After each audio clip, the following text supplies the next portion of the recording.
আসসালামু আলাইকুম প্রিয় চাকরি প্রত্যাশী ভাই বোন, আপনারা সবাই কেমন আছেন? আজকে আমরা আমাদের এই ভিডিওতে ইস্টার্ন রিফাইনারি পিএলসি থেকে প্রকাশিত হওয়া নতুন একটি নিয়োগ বিজ্ঞপ্তি নিয়ে বিস্তারিত আলোচনা করব। আপনি এই ভিডিওর মাধ্যমে জানতে পারবেন আপনি কিভাবে আবেদন করবেন, আবেদন করার শিক্ষাগত যোগ্যতা, সমস্ত বিষয় এ টু জেড আপনি এই ভিডিওর মাধ্যমে জানতে পারবেন। মূল ভিডিওতে প্রবেশ করার আগে আপনাদের কাছে একটি রিকোয়েস্ট, আপনি যদি আমাদের চ্যানেলে নতুন হয়ে থাকেন তবে আমাদের চ্যানেলটি সাবস্ক্রাইব করতে ভুলবেন না। চলুন আমরা এবার মূল ভিডিওতে প্রবেশ করি। আপনারা এখানে দেখতে পাচ্ছেন যে star refinery PLC Bangladesh petroleum কর্পোরেশনের একটি অঙ্গ প্রতিষ্ঠান, এয়ারপোর্ট রোড, উত্তর পতেঙ্গা, চট্টগ্রামে কিন্তু এটি অবস্থিত। এখানে কিন্তু তারা অনেকগুলো পদে কিন্তু বাংলাদেশের স্থায়ী নাগরিকদের কাছ থেকে কিন্তু তারা দরখাস্ত আহ্বান করেছেন। এখানে কিন্তু আপনাদেরকে অনলাইনে আবেদন করতে হবে, অনলাইন ব্যতীত কিন্তু কোনো ধরনের আবেদন গ্রহণ করা হবে না। আবেদনের জন্য কিন্তু তাদের একটি ওয়েবসাইট রয়েছে, যেমন erlb.teletalk.com.bd। এই ওয়েবসাইটের মাধ্যমে কিন্তু আপনাদেরকে অবশ্যই আবেদন করতে হবে। এখানে কিন্তু প্রথম পদ হলো জুনিয়র অ্যাকাউন্টেন্ট অ্যাসিস্ট্যান্ট অয়েল। এই পদে কিন্তু তারা মূলত কিন্তু দুজন লোক নেবেন। এটি কিন্তু মূলত গ্রেড 3 এর একটি জব। এখানে তারা মূলত দুজন লোক নেবেন। বাণিজ্যিক বিষয়ে আপনাকে কিন্তু অবশ্যই স্নাতক করা থাকতে হয়। পাশাপাশি কিন্তু কোনো প্রতিষ্ঠানে বৃহৎ শিল্প বা বাণিজ্য প্রতিষ্ঠান 3 বছরের বাস্তব অভিজ্ঞতা, পাশাপাশি কম্পিউটার টাইপিংয়ে আপনাকে অবশ্যই কিন্তু কম্পিউটার টাইপিং এবং এমএস অফিসে কিন্তু আপনাকে অবশ্যই দক্ষ হতে হবে। এবং বয়স কিন্তু তারা এখানে সর্বোচ্চ 32 বছর এখানে নির্ধারণ করেছেন। দ্বিতীয় পদ কিন্তু জুনিয়র ইন্সপেক্টর। এখানে কিন্তু গ্রেড 3-এ কিন্তু এই গ্রেডটা মূলত আসলে তাদের প্রতিষ্ঠানের নির্দিষ্ট একটি গ্রেড নীতিমালা রয়েছে। এই গ্রেড নীতিমালার কিন্তু আওতায় একটি গ্রেড হলো গ্রেড নাম্বার কিন্তু 3। এখানে কিন্তু মূলত দুজন লোক নেবেন। এখানে কিন্তু ন্যূনতম এইচএসসি বিজ্ঞান বা ভোকেশনাল বা সমমান পাশ হলে এখানে আবেদন করতে পারবেন। পাশাপাশি কিন্তু মেকানিক্যাল ইন্সপেকশনস পদে অথবা এনডিটিতে কিন্তু ন্যূনতম 3 বছরের কাজ করার কিন্তু আপনাকে অভিজ্ঞতা থাকতে হবে।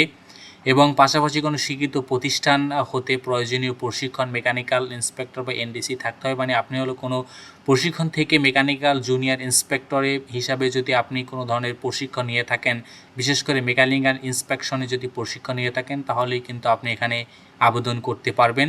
বয়স কিন্তু তারা এখানে 32 বছর নির্ধারণ করেছে। তৃতীয় পদ কিন্তু জুনিয়র টেকনিশিয়ান পাম্পস পদে তারা মূলত কিন্তু দুজন লোক নেবেন। এখানেও কিন্তু আপনাকে ভোকেশনাল অথবা এইচএসসি ভোকেশনাল হলে আবেদন করতে পারবেন। পাশাপাশি কিন্তু শিক্ষিত প্রতিষ্ঠান হতে আপনার কারিগরি ডিগ্রি বা প্রশিক্ষণ যদি আপনার থেকে থাকে, তাহলে কিন্তু অগ্রাধিকার একটু বেশি দেওয়া হবে। এবং ন্যূনতম কিন্তু তারা 3 বছরের অভিজ্ঞতা চেয়েছেন। চতুর্থ পদ কিন্তু junior technician mechanical pipe fitting পদে তারা মূলত কিন্তু 4 জন লোক নেবেন, 1 জন লোক নেবেন। এটি মূলত গ্রেড 4-এর কিন্তু একটি জব। এখানে কিন্তু ন্যূনতম এসএসসি বা ভোকেশনাল পাস কিন্তু তারা চেয়েছেন। পাশাপাশি কিন্তু শিক্ষিত প্রতিষ্ঠান হতে কিন্তু সংশ্লিষ্ট বিষয়ে কারিগরি ডিগ্রি বা প্রশিক্ষণ থাকলে কিন্তু তারা এখানে অগ্রাধিকার দিবেন। পাশাপাশি পেট্রোলিয়াম, পেট্রোকেমিক্যাল ও কেমিক্যাল প্রসেস প্লান্টে ওয়েলিং সংক্রান্ত পাইপ ফিটিংয়ে কাজ করার ন্যূনতম 3 বছরের অভিজ্ঞতা। আপনার কিন্তু সংশ্লিষ্ট বিষয়ে কিন্তু 3 বছরের অভিজ্ঞতা থাকতে হবে।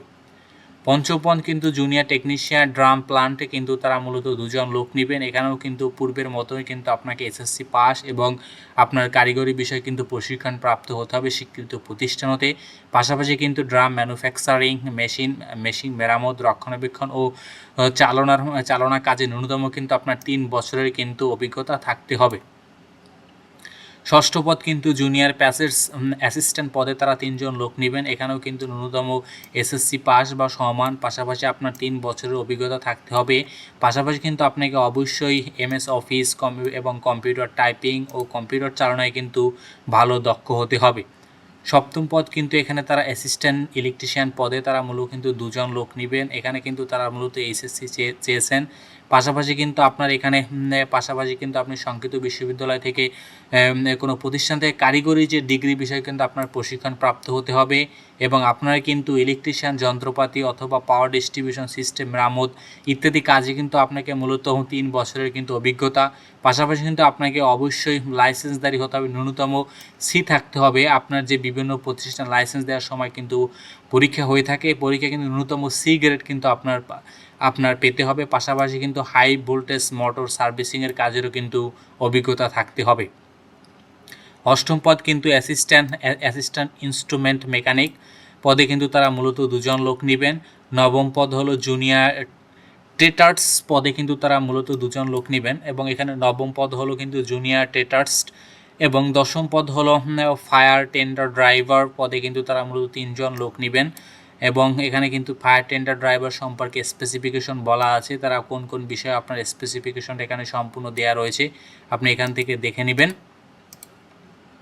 এবং পাশাপাশি এরপর কিন্তু 11 নম্বর পদ হলো কিন্তু ফায়ার ফাইটার পদে কিন্তু তারা মূলত কিন্তু তারা 2 জন লোক নেবেন ফায়ার ফাইটার, এবং জুনিয়র কম্পিউটার টাইপিস্ট পদে তারা মূলত কিন্তু মাত্র 3 জন লোক নেবেন, ন্যূনতম এসএসসি। এখানে কিন্তু 2 বছরের বাস্তব অভিজ্ঞতা থাকতে হবে কোনো বিষয়ে প্রতিষ্ঠানে কাজ করার।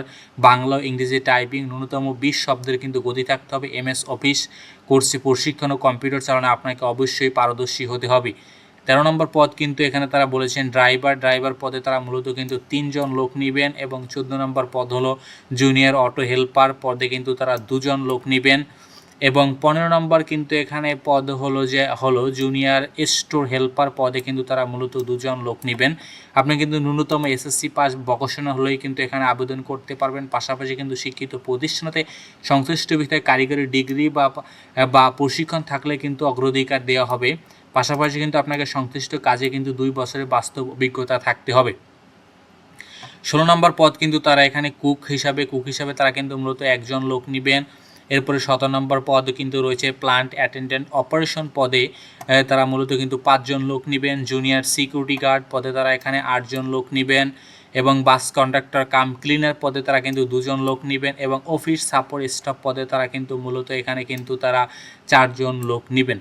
এখানে গ্রেড সিস্টেমটা কিন্তু তাদের নিজস্ব আওতাধীন একটি গ্রেড সিস্টেম। আপনি এই গ্রেড 7কে আসলে ধরতে পারেন গভর্নমেন্ট 2015তম স্কেলে গ্রেড 20-এর বেতন স্কেলটা আসলে গ্রেড 7 হিসাবে কিন্তু তারা ধরেছে। এখানে আসলে তাদের নিজস্ব একটি গ্রেড স্কেল রয়েছে। এখানে সাধারণত 20 থেকে 13 বা 12তম গ্রেডের ভিতরে কিন্তু সমস্ত নিয়োগগুলো কিন্তু প্রকাশিত হয়েছে।